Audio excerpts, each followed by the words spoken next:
Assuming I begin my trip late September or early October, what is my first stop in the United States? I would start with Boston because the fall colors in New England are such a gorgeous sight.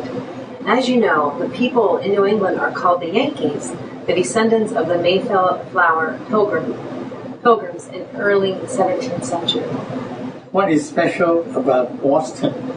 Boston is, of course, the birthplace of the American Revolution, but you can read all about it yourself and no doubt will undertake a historical tour when you arrive. I would just contribute a few personal observations. Yes?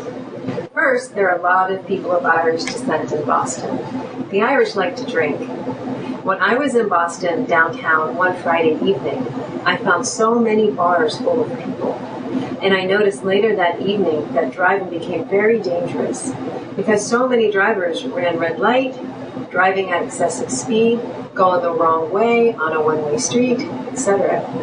So watch out for Boston drivers. I know from reading about President Kennedy that the Irish dominated politics in Boston and are called the Irish Mafia. On the other hand, there are so many great universities, such as Harvard and MIT in Boston.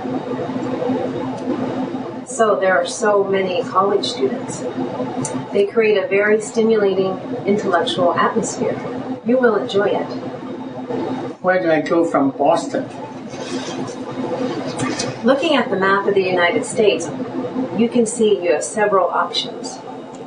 One option is to go north along the New England coast towards Maine and the Canadian border.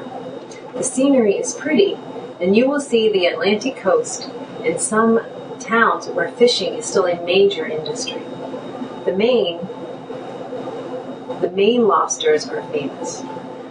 Yes, I have seen the movie The Perfect Storm, which is about a fishing boat sinking in the Atlantic storm. The story took place in one of the fishing towns you just mentioned. Right, and don't forget about Moby Dick, the big whale that got away. Captain Ahab also sailed from the New England coast. Yes, I have seen the movie starring Gregory Peck. What is my other option? The second option is to go inland through Vermont and New Hampshire, where you will see small towns, beautiful streams, and lakes surrounded by flaming red or bright colored orange maple leaves.